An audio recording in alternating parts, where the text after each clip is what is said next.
નમસ્કાર દર્શક મિત્રો, સ્વાગત છે ધ ગુજમોમ શોમાં.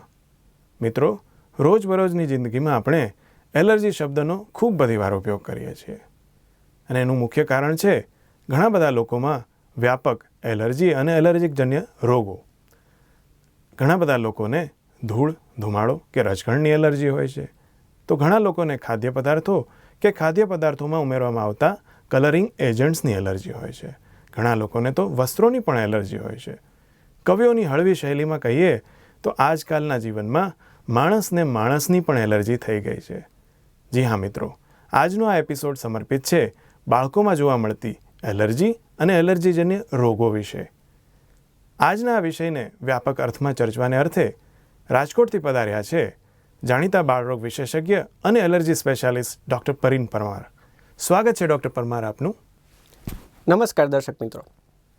મિત્રો, એલર્જી અંગેની ચર્ચા શરૂ કરીએ ત્યારે સૌથી પહેલો પ્રશ્ન ઉદ્ભવે કે આ એલર્જી છે શું? તો આવો વિનંતી કરીએ ડૉક્ટર પરીન પરમારને કે એલર્જી વિશેની માહિતી આપણને સૌને સમજાય એવી સરળ ભાષામાં સમજાવે.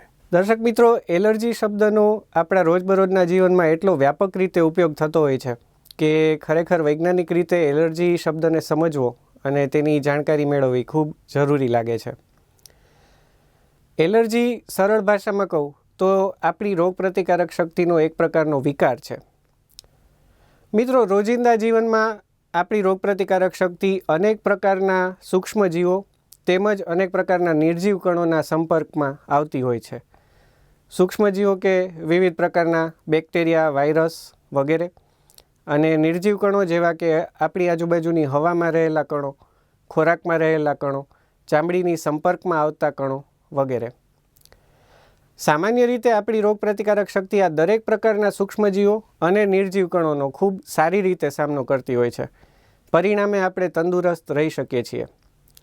પરંતુ જ્યારે આમાંથી કોઈ ચોક્કસ પ્રકારના નિર્જીવ કણો પ્રત્યે આપણી રોગપ્રતિકારક શક્તિ કોઈ પણ કારણોસર અતિ સંવેદનશીલ બની જાય અને તેનો પ્રતિકાર કરવા લાગે, ત્યારે તેને વૈજ્ઞાનિક ભાષામાં એલર્જી કહેવામાં આવે છે. એક ઉદાહરણ આપું તો ગાયનું દૂધ એ ઘણો ઉત્તમ આહાર છે અને તેનું પોષણ તત્વ પણ ઘણું સારું છે. પરંતુ કેટલાક ચોક્કસ બાળકોની રોગપ્રતિકારક શક્તિ ગાયના દૂધમાં રહેલા અમુક ચોક્કસ પ્રકારના પ્રોટીનના કણો પ્રત્યે અતિ સંવેદનશીલ બની જાય છે. પરિણામે જ્યારે તેઓ આ પ્રકારના પ્રોટીનના કણોના સંપર્કમાં આવે ત્યારે તેઓ તેનો પ્રતિકાર કરવા લાગે છે. આવા બાળકો જ્યારે દૂધ કે દૂધની કોઈ બનાવટ ખાય કે પીવે ત્યારે તેમને ચોક્કસ લક્ષણો જોવા મળે છે, જેમ કે શરીરે ખજવાળ આવવી, લાલ ચકામા ઉપસવા, અમુક ભાગ પર સોજા આવવા, ઝાડા થવા વગેરે. તો તેને ગાયના દૂધની એલર્જી છે એવું કહેવાય. મિત્રો, ફરીથી કહીશ કે આપણું રોગપ્રતિકારક શક્તિનું તંત્ર એક ખૂબ જ જટિલ તંત્ર છે અને એલર્જી એ પણ એક જટિલ પ્રક્રિયા છે. એલર્જીના પ્રકાર પણ અનેક હોય છે અને એલર્જીના કારણો પણ અનેક હોય છે. મિત્રો, બાળપણના શરૂઆતી વર્ષોમાં શરદી થવી એ એક ખૂબ સામાન્ય વ્યાધિ છે. મહદ અંશે આ શરદી વાયરસના ચેપની અસરને લીધે થતી હોય છે, પરંતુ ઘણીવાર આ શરદી એલર્જીક કારણોને લીધે પણ હોઈ શકે છે. તો શું છે આ એલર્જીથી થતી શરદી, અથવા તો અંગ્રેજીમાં જેને એલર્જીક રાઇનાઇટિસ તરીકે ઓળખવામાં આવે છે, એ શું છે? એના સામાન્ય લક્ષણો શું હોઈ શકે અને એ શરદીને સામાન્ય વાયરલ શરદીથી આપણે અલગ કેવી રીતે ઓળખી શકીએ? આવો પૂછીએ ડૉક્ટર પરીન પરમારને. મિત્રો, એલર્જીક રાઇનાઇટિસ કે જેને એલર્જીની શરદી કહેવામાં આવે છે, એ ખરેખર તો એલર્જીને કારણે થતો એક ખૂબ જ સામાન્ય પ્રકારનો રોગ છે. એલર્જીક રાઇનાઇટિસમાં હવામાં રહેલા ચોક્કસ પ્રકારના કણોની એલર્જીના કારણે નાકની અંદરની ત્વચા કે જેને મ્યુકસ મેમ્બ્રેન કહેવામાં આવે છે તેના પર સોજો આવી જાય છે, જેના કારણે બાળકનું વારંવાર નાક વહેવું, છીંકો આવવી, નાકમાં ખજવાળ આવવી, નાક બંધ થઈ જવું વગેરે જેવા લક્ષણો જોવા મળે છે. ડૉક્ટર મૌલિકની વાત એકદમ સાચી છે કે 6 વર્ષથી નાના બાળકોમાં વાયરસ ઇન્ફેક્શનના કારણે થતી શરદી ઉધરસ પણ ખૂબ જ સામાન્ય છે. પરંતુ વાયરલ ઇન્ફેક્શનના કારણે થતી શરદી ઉધરસના લક્ષણો એલર્જીને કારણે થતી શરદીના લક્ષણોથી થોડાક જુદા પડે છે. જેમ કે વાયરલ શરદી ઉધરસમાં શરદી ઉધરસ સાથે તાવ આવવો, શરીરની તૂટ થવી, ભૂખ ન લાગવી, મજા ન આવવી, ઉલટી ઉબકા થવા વગેરે જેવા લક્ષણો પણ સાથે જોવા મળે છે, જે એલર્જીની શરદી ઉધરસમાં સાથે જોવા મળતા નથી. સામાન્ય રીતે 6 વર્ષથી નાના બાળકોમાં 1 વર્ષ દરમિયાન 4 થી 5 વખત વાયરલ ઇન્ફેક્શનથી શરદી ઉધરસ થવી ખૂબ જ સામાન્ય વાત છે અને તેમાં ચિંતા કરવાની જરૂર હોતી નથી. પરંતુ જ્યારે આ શરદી લાંબો સમય સુધી ચાલે, મટે જ નહીં, વારંવાર થાય, તાવ વિના પણ શરદી રહે, આવા લક્ષણો દેખાય, ખાસ કરીને જ્યારે બાળકના માતા પિતામાંથી પણ કોઈને એલર્જીની તકલીફ હોય ત્યારે એલર્જીનો ચોક્કસ વિચાર કરવો જોઈએ. મિત્રો, આપણે જાણ્યું કે એલર્જીક શરદીમાં પણ અન્ય શરદીની જેમ જ નાક વહેવું, છીંક આવવી કે નાક બંધ હોવાનો અહેસાસ થતો હોય છે. તો પછી આપણા સૌના મનમાં પ્રશ્ન થાય કે શા માટે એલર્જીક શરદીને પણ ગંભીરતાથી લેવી જોઈએ? શા માટે એનું વહેલું નિદાન અને સારવાર ખૂબ જરૂરી છે એવું કહેવાયું છે? આવો પૂછીએ ડૉક્ટર પરિન પરમારને. મિત્રો, એલર્જીક રાઇનાઇટિસની શરૂઆતના તબક્કામાં સામાન્ય રીતે નાકમાંથી પાણી વહેવું, છીંકો આવી વગેરે લક્ષણો વધારે જોવા મળે છે. પરંતુ જો આ સમયે નિદાન અને સારવાર ન કરવામાં આવે તો ધીમે ધીમે બાળકનું નાક સતત બંધ રહેવા લાગે છે. મિત્રો, શરીર વિજ્ઞાનની દૃષ્ટિએ જોઈએ તો આપણું નાક એ આપણા શ્વસન તંત્રનું પ્રવેશદ્વાર છે. એટલું જ નહીં, અંદરથી તે આપણા કાન, આંખ, ગળા, સાઇનસ બધા અવયવો સાથે જોડાયેલું છે. જો એલર્જીક રાઇનાઇટિસને કારણે નાક લાંબો સમય સુધી બંધ રહે તો આ બીજા અવયવો પણ તેની અસર પડે છે. જેમ કે લાંબો સમય નાક બંધ રહેવાને કારણે કાનમાં ધાક પડવી, કાનમાં પાણી ભરાવું, આ પાણીમાંથી પરવું થવું કે જેને અમે ઓટાઇટિસ મીડિયા કહીએ વગેરે જેવી તકલીફ થાય છે. કેટલાક બાળકોને લાંબી શરદી રહેવાને કારણે આંખની નીચે કુંડાળા પડવા, આંખમાંથી વારંવાર વધારે પ્રમાણમાં પાણી આવવું વગેરે જેવી તકલીફો પણ થાય છે. કેટલાક બાળકોને સાઇનસની તકલીફ થાય છે. એટલું જ નહીં, જે બાળકોને અસ્થમાની તકલીફ હોય તેમને એલર્જીની શરદીને કારણે અસ્થમાના હુમલા આવવાનું પ્રમાણ વધી જાય છે. આટલું જ નહીં, જો લાંબા સમય સુધી નાક બંધ રહે તો રાતની ઊંઘ ડિસ્ટર્બ થાય છે. બાળકો સરખી રીતે ઊંઘ લઈ શકતા નથી અને નાક બંધ થવાને કારણે સફાળા જાગી જાય છે. રાતે ઊંઘમાં ખલેલ પહોંચવાને કારણે તેની અસર બીજે દિવસે અભ્યાસમાં પણ પડે છે અને દિવસ દરમિયાન તે લોકો ધ્યાન કેન્દ્રિત કરી શકતા નથી. આથી જ મારે ખાસ કહેવું છે કે એલર્જીક રાઇનાઇટિસ એ ખૂબ જ સામાન્ય રોગ છે, પરંતુ તેનું સમયસર નિદાન અને સારવાર કરવી ખૂબ જરૂરી છે. મિત્રો, બાળકોમાં થતા શ્વસન તંત્રના રોગોમાં એક અતિ મહત્વનો રોગ છે અસ્થમા અથવા તો દમ. આવો પૂછીએ ડૉક્ટર પરિન પરમારને કે આપણને સૌને સમજાય એવા સરળ શબ્દોમાં સમજાવે કે અસ્થમા અથવા તો દમ એટલે શું છે અને એ કયા કારણોથી થાય છે. જે રીતે એલર્જીક રાઇનાઇટિસમાં નાકની અંદર રહેલી ત્વચા પર સોજો આવે છે, તે રીતે જ્યારે બાળકોની શ્વસન નલિકા પર વારંવાર સોજો આવવાની તકલીફ થાય તેને અસ્થમા કહેવામાં આવે છે. જેના કારણે બાળકને વારંવાર શ્વાસ લેવામાં તકલીફ પડવી, હાંફ ચડવો, ઉધરસ આવવી તેમજ છાતીમાંથી સિસોટી જેવો અવાજ એટલે કે વિઝિંગની તકલીફ થવી વગેરે જેવા લક્ષણો જોવા મળે છે. અસ્થમા એ બાળકોમાં સામાન્ય રીતે ખૂબ જ વધારે પ્રમાણમાં જોવા મળતો રોગ છે. તેના કારણોમાં એલર્જી તેમજ એલર્જી સિવાયના કારણો પણ હોઈ શકે છે. એલર્જીક અસ્થમાના મુખ્ય કારણમાં હવામાં રહેલા કણોની એલર્જી હોય છે, જેમાં ઘરની અંદર રહેલા અમુક પ્રકારના કણો તેમજ ઘરની બહાર અમુક વનસ્પતિ કે વૃક્ષોની પરાગરજ એ એક મહત્ત્વનું કારણ હોઈ શકે છે. એલર્જી સિવાયના કારણોમાં ખાસ કરીને 6 વર્ષથી નાના બાળકોમાં વારંવાર વાયરલ ઇન્ફેક્શન થવાના કારણે પણ અસ્થમા જેવા લક્ષણો જોવા મળે છે. પ્રદૂષણ એક અસ્થમાનું ઘણું મહત્ત્વનું કારણ છે. મિત્રો, અહીં હું વાહનો કે ફેક્ટરીના ધુમાડાને કારણે થતા પ્રદૂષણની વાત નથી કરતો. તમને નવાઈ લાગશે કે ઘરની અંદરનું પ્રદૂષણ પણ એટલું જ મહત્ત્વનું છે. તમે પૂછશો કે આ ઘરની અંદરનું પ્રદૂષણ એટલે શું? જે બાળકોના ઘરમાં કોઈ વ્યક્તિ ધૂમ્રપાન કરતી હોય અથવા તો કોઈ અન્ય કારણે ધુમાડો થતો હોય, જેમ કે ચૂલો સળગાવો, છાણા, લાકડા, કોલસો વગેરે બાળવો વગેરે ધુમાડાને કારણે ઘરની અંદર પ્રદૂષણ થઈ શકે છે. એટલું જ નહીં, રોજિંદા વ્યવહારમાં આપણે ઘરમાં અનેક જાતની દવાઓ કે સ્પ્રેનો છંટકાવ કરતા હોઈએ છીએ, તે પણ ઘરની અંદરનું પ્રદૂષણ કરે છે. જે બાળકો સતત આવા પ્રદૂષણ ભર્યા વાતાવરણમાં રહેતા હોય તેમનામાં અસ્થમાની તકલીફ થવાની શક્યતા ખૂબ વધી જાય છે.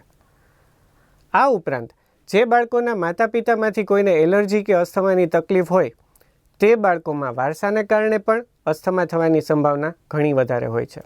મિત્રો, આપણે સૌએ જાણ્યું કે એલર્જીક રાઇનાઇટિસ અથવા તો એલર્જીની શરદી અને એલર્જીક અસ્થમા કે દમની શરૂઆત સામાન્ય રીતે બાળકના એલર્જીજન્ય કણોના સંપર્કમાં આવવાથી થતી હોય છે.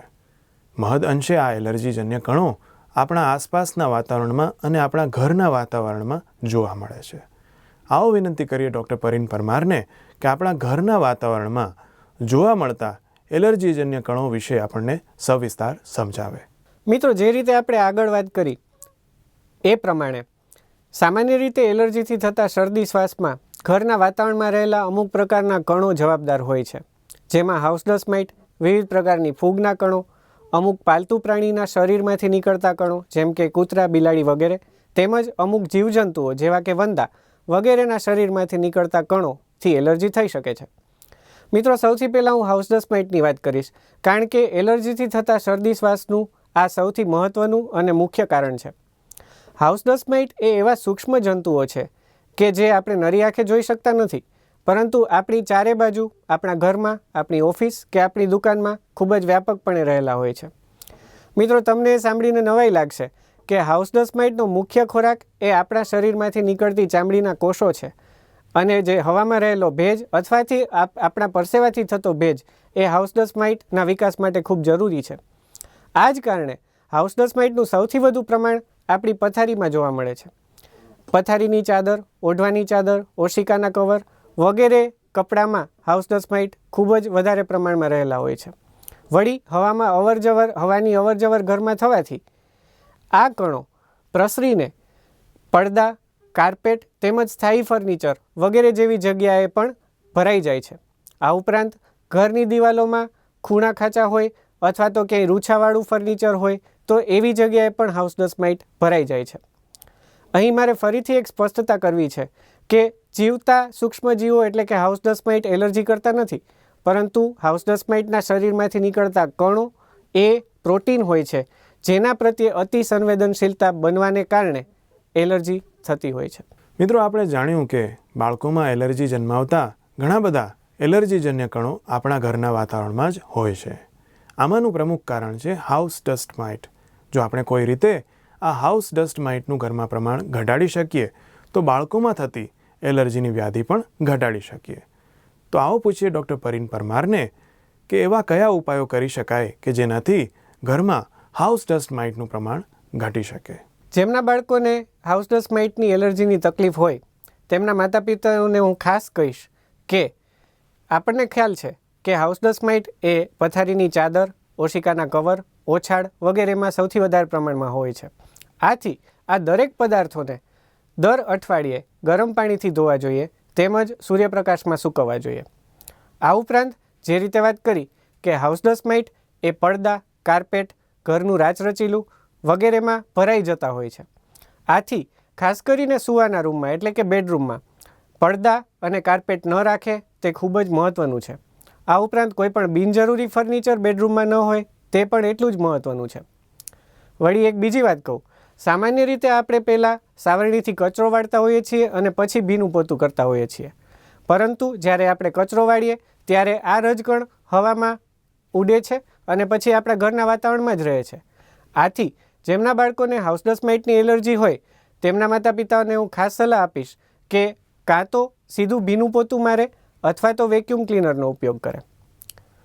આ ઉપરાંત આપણને ખ્યાલ છે કે હાઉસ ડસ્ટ માઇટના વિકાસ માટે ભેજ ખૂબ જ જરૂરી છે, અને તમને ખ્યાલ છે કે આયુર્વેદ અને આપણા વડીલો પણ કહેતા હોય છે કે ઘરમાં હવા ઉજાસનું પ્રમાણ સારું હોવું જોઈએ.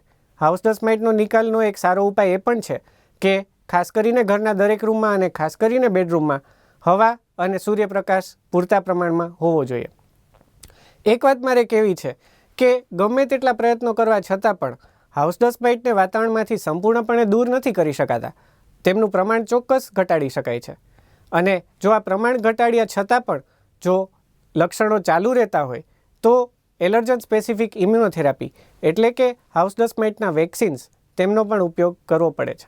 મિત્રો, બાળકોમાં થતા અસ્થમાના શરૂઆતી દોરના લક્ષણો ખૂબ સામાન્ય હોઈ શકે છે, જેમ કે બાળકને શરદી થાય, ઉધરસ થાય અથવા તો રમતગમતની પ્રવૃત્તિમાં એ વહેલી તકે થાકી જતું હોય અથવા તો રમતગમતની પ્રવૃત્તિ જ ટાળતું હોય. માતા પિતા તરીકે અહીંયા આપણા સૌના મનમાં પ્રશ્ન થાય કે તો પછી અસ્થમાને વહેલી તકે કેવી રીતે ઓળખી શકાય? આવો પૂછીએ ડૉક્ટર પરિન પરમારને કે અસ્થમાનું નિદાન ખરેખર કેવી રીતે કરવામાં આવે.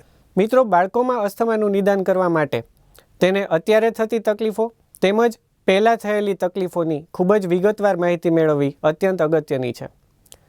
વિગતવાર પ્રશ્નોત્તરી દ્વારા માહિતી મેળવ્યા બાદ બાળકની શરીરની તપાસ દ્વારા પણ નિષ્ણાત અસ્થમાનું નિદાન કરી શકે છે. આધુનિક સમયમાં અસ્થમાના ચોક્કસ નિદાન માટે સ્પાયરોમેટ્રી નામની એક ટેસ્ટ પણ કરવામાં આવે છે, જેમાં કમ્પ્યુટરાઇઝ સાધનની મદદથી બાળકના ઉચ્છ્વાસમાં નીકળતી હવાનો વેગ તેમજ બાળકના ફેફસાની કેપેસિટી ચોક્કસ રીતે માપવામાં આવે છે, જેના દ્વારા અસ્થમાનું ચોક્કસ રીતે નિદાન થઈ શકે છે.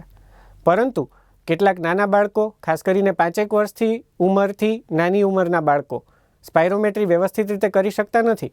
પરિણામે આ ઉંમરના બાળકોમાં ફક્ત નિષ્ણાત તબીબની તપાસ એ જ મહત્ત્વનો આધાર બની રહે છે. જો તબીબને તપાસ દરમિયાન એવું લાગે કે અસ્થમાનું કારણ એલર્જી છે, તો એલર્જીના નિદાન માટે પણ અન્ય ટેસ્ટ કરવી પડે છે, જેમાં લોહીની ટેસ્ટ અથવા તો ચામડી પર થતી એલર્જીક સ્કિન ટેસ્ટિંગ તેનો સહારો લેવામાં આવે છે. મિત્રો, બાળકોના અસ્થમાને કાબૂમાં રાખવાને અર્થે 2 બાબતો ખૂબ અગત્યની છે. સૌથી પહેલાં તો એનું સમયસર અને વહેલી તકે નિદાન થાય, અને બીજું અગત્યનું છે કે આજની વૈજ્ઞાનિક પદ્ધતિ પ્રમાણે એની યોગ્ય સારવાર થાય. આવો પૂછીએ ડૉક્ટર પરિન પરમારને કે હાલના સમયમાં બાળકોના અસ્થમાની કેવી રીતે સારવાર કરવામાં આવે છે. બાળકોમાં અસ્થમાની સારવાર મુખ્યત્વે 2 તબક્કામાં કરવામાં આવે છે. જ્યારે અસ્થમાનો હુમલો આવ્યો હોય, એટલે કે અસ્થમાનો એટેક આવ્યો હોય, ત્યારે બાળકને શ્વાસની ખૂબ તકલીફ પડતી હોય છે, તેમજ શ્વાસ લેવામાં પણ મૂંઝવણ થતી હોય છે. આ સમયે બાળકને તાત્કાલિક સારવાર આપવી પડે છે, જેમાં નેબ્યુલાઇઝર, ઇન્હેલર તેમજ દવાઓનો ઉપયોગ કરવામાં આવે છે. કેટલાક કિસ્સામાં બાળકને હોસ્પિટલમાં પણ દાખલ કરવો પડે છે, તેમજ ઓક્સિજન અને ઇન્જેક્શનની મદદથી પણ અસ્થમાના હુમલાને કાબૂમાં લેવામાં આવે છે. એકવાર અસ્થમાનો હુમલો દવાઓ દ્વારા કાબૂમાં આવી જાય તે બાદ સારવારનો બીજો અને મહત્ત્વનો તબક્કો શરૂ થાય છે, જેમાં અસ્થમાનું વ્યવસ્થિત નિદાન કરી વારંવાર અસ્થમાની તકલીફ ન થાય તે માટેની દવાઓ આપવામાં આવે છે.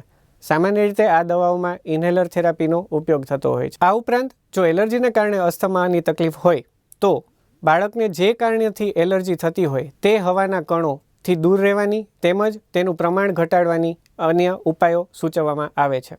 એટલું જ નહીં, શરદી શ્વાસની તકલીફ વધારતા એલર્જી સિવાયના પરિબળો જેમ કે હવાનું પ્રદૂષણ, પછી તે ઘરનું હોય કે બહારનું, ધૂમ્રપાનનો ધુમાડો, અનેક પ્રકારના સ્પ્રે, હવામાનમાં કે તાપમાનમાં થતા અચાનક ફેરફાર વગેરેથી શક્ય ત્યાં સુધી દૂર રહેવાની સલાહ પણ આપવી પડે છે. કેટલાક ખાસ કિસ્સામાં એલર્જી વેક્સિન્સ એટલે કે એલર્જીન સ્પેસિફિક ઇમ્યુનોથેરાપીનો પણ ઉપયોગ કરવામાં આવે છે. મિત્રો, અસ્થમાની સારવારમાં સૌથી પ્રમુખ સ્થાન છે ઇન્હેલર્સ અથવા તો પંપ તરીકે ઓળખાતી સારવારનું. આવો પૂછીએ ડૉક્ટર પરિન પરમારને કે બાળકોના અસ્થમાના સારવારમાં વપરાતા આ ઇન્હેલર્સ કે પંપ એ ખરેખર શું છે અને અન્ય દવાઓની સરખામણીએ કેવી રીતે વધુ ફાયદાકારક છે, આપણને સૌને સમજાવે. મિત્રો, ઇન્હેલર થેરાપી એટલે કે જેને સામાન્ય રીતે પંપ તરીકે ઓળખવામાં આવે છે, એ અસ્થમાના દર્દીઓ માટે ખરેખર તો વિજ્ઞાનની એક ખૂબ જ ઉપયોગી અને ઉપકારક શોધ છે. આ ઇન્હેલર એટલે કે પંપની રચના એ રીતે કરવામાં આવેલી હોય છે કે જેમાં દવાઓ અત્યંત બારીક પાવડર સ્વરૂપે અથવા તો સૂક્ષ્મ બૂંદો સ્વરૂપે સીધી જ શ્વાસનળી સુધી પહોંચે તે રીતે મોકલવામાં આવે છે. આપણને ખ્યાલ છે કે અસ્થમાના દર્દીઓને શ્વાસનળી પર સોજો આવેલો હોય છે, આથી આ દવાઓ સીધી જ શ્વાસનળી ઉપર અસર કરે છે. મિત્રો, ઇન્હેલર્સ એટલે કે પંપ વિશે સમાજમાં ખૂબ જ વ્યાપક પ્રમાણમાં ગેરમાન્યતાઓ જોવા મળે છે, જેમ કે ઇન્હેલર્સની ટેવ પડી જાય, ઇન્હેલર્સ નુકસાનકારક હોય છે, ઇન્હેલર્સ કરતાં ગોળીઓ સારી વગેરે વગેરે. મને અહીં કહેવાનું મન થાય છે કે ઇન્હેલર્સમાં વપરાતી દવાઓ પણ અનેક પ્રકારની હોય છે. દરેક ઇન્હેલર એક જ પ્રકારના નથી હોતા. કેટલીક દવાઓ જ્યારે અસ્થમાની તકલીફ વધારે હોય, શ્વાસની તકલીફ થતી હોય, સિસોટી જેવો અવાજ એટલે કે વિઝિંગ થતું હોય ત્યારે બાળકને તાત્કાલિક રાહત આપવા માટે વપરાય છે. આ પ્રકારના ઇન્હેલર્સને રેસ્ક્યુ ઇન્હેલર્સ કહેવામાં આવે છે. બીજી પ્રકારની દવાઓ જે બાળકને વારંવાર અસ્થમાની તકલીફ થતી હોય તેમને શ્વાસનળીનો સોજો વારંવાર ન આવે અને સોજો કાબૂમાં રહે તે માટે વાપરવામાં આવે છે. જેને પ્રિવેન્ટર ઇન્હેલર કહેવામાં આવે છે. મિત્રો, એક ઉદાહરણ આપું તો જ્યારે આપણે કોઈ ગોળી ગળીએ છીએ ત્યારે સૌથી પહેલાં તો તે પેટમાં પહોંચે છે, પછી લોહીમાં ભળે છે અને પછી તેનો અમુક ભાગ શ્વાસ સુધી, ફેફસા સુધી પહોંચે છે. પરંતુ બાકીનો ભાગ જે લોહીમાં છે તેને કારણે અનેક સાઇડ ઇફેક્ટ્સ જોવા મળે છે. જ્યારે ઇન્હેલર્સ દ્વારા અપાતી દવા સીધી જ શ્વાસનળી પર અસર કરે છે. તે લોહીમાં ખૂબ જ નહિવત પ્રમાણમાં ભળે છે, જેને લીધે તેની અન્ય સાઇડ ઇફેક્ટ્સ થતી નથી. એ ઉપરાંત સીધી જ શ્વાસનળી પર પહોંચતી હોવાથી અસર પણ દવાની સરખામણીમાં ખૂબ જ તાત્કાલિક સ્વરૂપે મળે છે. મિત્રો, આપ જ નક્કી કરો કે આપ શું પસંદ કરશો, દવા કે ઇન્હેલર્સ? મિત્રો, સ્ટીરોઇડ શબ્દ સાંભળતાની સાથે જ આપણા સૌના મનમાં ચિંતા વ્યાપ્ત થતી હોય છે, કારણ કે આપણે સૌ જાણીએ છીએ કે સ્ટીરોઇડની સાથે ઘણી બધી આડઅસરો પણ જોડાયેલી છે. હવે જ્યારે આપણને સૌને ખબર પડે કે અસ્થમાની સારવારમાં પણ સ્ટીરોઇડનો જુદા જુદા સ્વરૂપે વ્યાપક ઉપયોગ થતો હોય છે, ત્યારે આપણા સૌના મનમાં માતા પિતા તરીકે ચોક્કસ પ્રશ્ન જન્મે કે શું મારા બાળકની અસ્થમાની સારવારમાં વપરાતા સ્ટીરોઇડથી એને કોઈ આડઅસર કે નુકસાન તો નહીં થાય ને? આવો પૂછીએ આ વિષયમાં ટૂંકમાં સમજાવવાને અર્થે ડૉક્ટર પરિન પરમારને. મિત્રો, અસ્થમાના બાળકો માટે વપરાતી સ્ટીરોઇડ દવાઓ વિશે લોકોમાં એટલી બધી ગેરમાન્યતાઓ અને ભ્રમણાઓ જોવા મળે છે કે કેટલાક માતા પિતાઓ તો સ્ટીરોઇડનું નામ સાંભળીને જ ગભરાઈ જતા હોય છે. ખરેખર સ્ટીરોઇડ અનેક સ્વરૂપમાં આપી શકાય છે, જેમ કે ઇન્હેલર્સ દ્વારા આપવામાં આવતા સ્ટીરોઇડ, ટીકડી અથવા તો ગોળીના સ્વરૂપમાં આપવામાં આવતા સ્ટીરોઇડ અથવા તો ઇન્જેક્શનમાં આપવામાં આવતા સ્ટીરોઇડ. ઇન્હેલર્સ દ્વારા આપવામાં આવતા સ્ટીરોઇડમાં સ્ટીરોઇડનું પ્રમાણ એટલું ઓછું હોય છે અને આપણને ખ્યાલ છે કે આ સ્ટીરોઇડ ફક્ત શ્વાસનળી પર અસર કરતા હોવાથી લોહીમાં ભળવાની શક્યતા ખૂબ જ નહિવત હોય છે. પરિણામે સાઇડ ઇફેક્ટ પણ એટલી જ નહિવત થતી હોય છે. જ્યારે ગોળી કે ઇન્જેક્શન સ્વરૂપમાં આપવામાં આવતા સ્ટીરોઇડ જો લાંબા સમય સુધી લેવામાં આવે તો તેમની સાઇડ ઇફેક્ટ ચોક્કસ થતી હોય છે. પરંતુ મુખ્ય વસ્તુ એ છે કે ગોળી અથવા ઇન્જેક્શન કરતાં ઇન્હેલરમાં રહેલા સ્ટીરોઇડની માત્રા 1000 ગણી ઓછી હોય છે. એટલું જ નહીં, સામાન્ય રીતે એવું જોવા મળે છે કે સ્ટીરોઇડથી ગભરાઈને માતા પિતાઓ પોતાના અસ્થમા ધરાવતા બાળકોને નિયમિત રીતે સ્ટીરોઇડ ઇન્હેલર્સ આપતા નથી. પરિણામે બાળકને અસ્થમાના હુમલા વારંવાર આવે છે અને આ હુમલામાં વારંવાર ગોળી કે ઇન્જેક્શન સ્વરૂપે સ્ટીરોઇડ આપવાની જરૂર પડે છે, જે ખરેખર વધારે નુકસાનકારક હોય છે. આથી મારે તમને ખાસ કહેવું છે કે જો બાળકને ઇન્હેલરના સ્વરૂપમાં સ્ટીરોઇડની જરૂરિયાત હોય તો નિયમિત રીતે ગભરાયા વિના અને યોગ્ય તબીબના માર્ગદર્શન નીચે સ્ટીરોઇડ ધરાવતા ઇન્હેલરનો ઉપયોગ કરશો તો બાળકની જીવન વધારે આસાન બનશે, તેને તકલીફ નહીં થાય, વારંવાર અસ્થમાના હુમલા નહીં આવે અને તેને વારંવાર ગોળી કે ઇન્જેક્શનના સ્ટીરોઇડની જરૂર પણ નહીં પડે. મિત્રો, માતા પિતા તરીકે આપણા સૌની એક સામાન્ય ફરિયાદ હોય છે કે રોજબરોજની બાળ ઉછેરની પ્રક્રિયામાં ઘણી વખત બાળકો અમારી સલાહ માનતા જ નથી. પરંતુ મિત્રો, તમે જ વિચાર કરો, જો રોજબરોજની જિંદગીમાં એકને એક સલાહ વારંવાર એ જ રૂપમાં આપવામાં આવે તો શું આપના માટે પણ એ કંટાળાજનક નહીં બની જાય? જી હા મિત્રો, માતા પિતા તરીકે બાળ ઉછેરની પ્રક્રિયામાં આપણે પણ રોજ કંઈ ને કંઈ નાવીન્યસભર વસ્તુ કરતા જ રહેવું પડશે. આ જ છે એક સર્જનાત્મક વાલીના લક્ષણો. આવો સમજીએ શ્રી દીપક તરૈયા પાસેથી કે ક્રિએટિવ પેરેન્ટિંગ અથવા તો સર્જનાત્મક વાલિતાપણું શું છે. મને એવું લાગે છે કે માતા કે પિતા તરીકે આપણે જેટલા સર્જનાત્મક હોઈશું, હું એક ઉદાહરણ તરીકે વાત કરું, આપના ઘણા બધા બાળકોને એવા પ્રશ્નો હશે કે અમારું બાળક જમતું નથી સમયસર, અથવા તો ખાતું નથી, શાકભાજી જમતું નથી, બાળક નાહવામાં ખૂબ વાર લગાડે છે, અથવા તો નાહવા જતું જ નથી, રવિવારે એને નાહવા માટે મનાવો એ તો ખાંડાના ખેલ ખેલવા જેવી આપણી તળપદી ભાષામાં કહીએ તો એવી વાત થઈ જાય, એટલું બધું અઘરું લાગે. અને પછી જ્યારે બાળક ન માને એટલે મા બાપ પાસે સર્જનાત્મકતા ખૂટી પડે અને મા બાપ પાસે 2-3 રસ્તા જ હોય જે બિલકુલ નકારાત્મક હોય. ખૂબ ગુસ્સો કરવો, પરાણે નબળાવવો, મારવો, ધમકીઓ આપીને એને નબળાવવો, એટલે ધીમે ધીમે એને નાહવાથી સાવ સૂગ થઈ જાય, ખાવાથી સાવ સૂગ થઈ જાય. પણ એના બદલે જો આપણો એક સર્જનાત્મક અભિગમ હોય, હું એક સાદું ઉદાહરણ આપું કે બાળક નાહવાની ના પાડે છે. આપણે ક્યારેક પૂછીએ કેમ નથી નાહવું? મારે હમણાં નથી નાહવું, હું કલાક પછી નાહીશ, મને બાથરૂમમાં નથી મજા આવતી, પાણી ગરમ લાગે છે. તમે ક્યારે એવો પ્રયોગ કરી જોયો કે અલગ અલગ ચિત્રોવાળા ટુવાલ આપણે ખરીદીએ, અથવા ઘરમાં 2-3 અલગ અલગ ટુવાલ હોય. આજે તારે પપ્પાના ટુવાલથી શરીર સાફ કરવાનું છે, આજે વાઘવાળો ટુવાલ, આજે સાબુનો આકાર હાથી જેવો છે, હાથીથી નાહીશ કે હરણથી નાહીશ. બાળક વિચારતો થશે, અને પછી તમે જુઓ થોડા જ દિવસમાં તમારા બોલાવ્યા પહેલાં એ બાથરૂમમાં ઊભો હશે, મમ્મી આજે મંગળવાર, હાથીનો દિવસ. પ્રયોગ કરી તો જોઈએ. બાળક જમતું નથી, રોટલી ખાવામાં ઠાગા ઠૈયા છે. ક્યારેક મમ્મી એવો વિચાર કરે કે ચલો બેટા આજે ચાંદામામા ખાવા છે, રોટલી બનાવી, એમાંથી નાના 2 કાણા પાડ્યા આંખના, એક નાકનું ને એક મોં બનાવ્યું, ચાંદા જેવો આકાર થયો, બાળક 3 રોટલી ખાઈ ગયો. ચલો આજે પતંગ, પીઝા કટર જેવું એક સાદું કટર હોય કે સાદી છરીથી પતંગ આકારમાં રોટલીને કાપી કાઢી, 4 પતંગ જમી ગયા. અને મમ્મી આજે પતંગ બનાવજે હો, કાલે મને પક્ષી બનાવીને આપજે હો. થોડી સર્જનાત્મકતા આપણી ઉમેરાઈ જાય. બહુ જ નાના બાળકોને હોમવર્ક કરાવવામાં આપણે દરેક વખતે ABCDEFG જ કરાવીએ છીએ, એથી જ Z સુધી જવાય. અરે ક્યારેક ઝેડથી પણ ABCD શરૂ કરીએ. ચાલો થોડું લખી લઈએ, 3 હિંચકા ફરતા આંટા મારી લઈએ, થોડુંક લખી લઈએ, પછી એક લંગડી દાવ રમી લઈએ. ભણવું અને રમવું જુદું શું કામ પાડ્યું? ભણવું એટલે જ રમવું અને રમવું એટલે જ ભણવું, એવો અભિગમ જો આપણે બાળકોને પહોંચાડી શકીએ તો ભણાવવાની, હોમવર્કની બધી જ માથાકૂટો ત્યાં જ અંતમાં આવી જશે. બાળક ખૂબ જ સર્જનાત્મક હોય છે, અને જ્યારે એની સાથે કોઈ સર્જનાત્મકતાથી વ્યક્ત થાય અને અલગ અલગ બાબતો મૂકે તો બાળક ઝડપથી શીખી લેતું હોય છે. આવી જ એક બીજી વાત કે બાળકને જુદા જુદા પોશાક પહેરાવવામાં ઘણી વખત બાળક કહેતો હોય છે, હું આ કપડાં નહીં પહેરું, હું પહેલાં નહીં પહેરું. પણ તે વખતે આપણી નાની નાની અભિવ્યક્તિઓ અલગ રીતે પહેરવાની. આજે બાયો ચડાવીને શર્ટ પહેરીએ, કાલે આપણે કોલર અહીંથી કોલર વાળેલો રાખીશું, કાલે સીધો રાખીશું. અનેક રીતો હોઈ શકે. ઊંઘવામાં એમ તમે કહી શકો કે આજે આ બાજુ ઓશીકું રાખીએ, કાલે એ બાજુ રાખીએ. તો રોજ એને એમ થશે કે હા આજે તો મને તું આ વાર્તા કહે ને ત્યારે મારે બારી પાસે માથું રાખવું છે, આજે હું પપ્પાની જોડે સૂઈશ. બાળકો સાથે કામ કરવાની, બાળકો સાથે વાત કરવાની આપણી સર્જનાત્મક રીતો હશે તો પહેલો આનંદ આપણને થશે અને આપણા કરતાં અનેક ગણો આનંદ બાળકોને. ચાલો અભિગમ બદલીએ એવું નહીં કહું, ચાલો અભિગમ વિકસાવીએ સર્જનાત્મક પેરેન્ટિંગનો, ક્રિએટિવ પેરેન્ટિંગનો. All the best. મિત્રો, આપના નાનકડા ભૂલકાની અણમોલ તસવીરોને વિશ્વના ફલક પર મૂકવાનો અમારો પ્રયાસ છે the Gojmom baby photo of the week competition. આ કોમ્પિટિશનમાં ભાગ લેવાને અર્થે આપના 6 વર્ષથી નાના ભૂલકાની તસવીર અમારી ઓફિશિયલ વેબસાઇટ thegojmom.com દ્વારા આપ અમને મોકલી શકો છો. આ સપ્તાહે પણ અમને અનેક તસવીરો પ્રાપ્ત થઈ. આ તસવીરોમાંથી અમારા વિશેષજ્ઞો દ્વારા પસંદગી પામેલી પ્રથમ 7 તસવીરોને હવે અમે આપની સમક્ષ પ્રસ્તુત કરવા જઈ રહ્યા છીએ.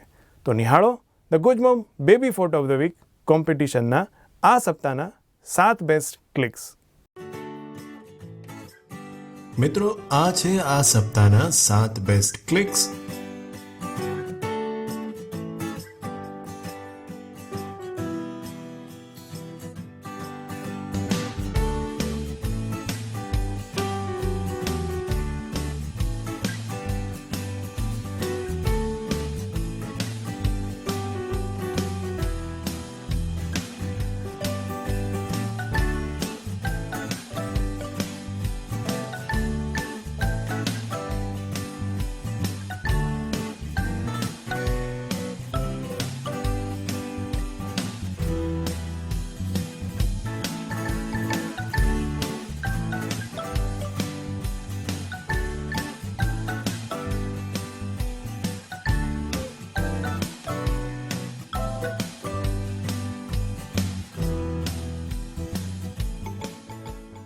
તો ફરી મળીશું આવતા સપ્તાહે.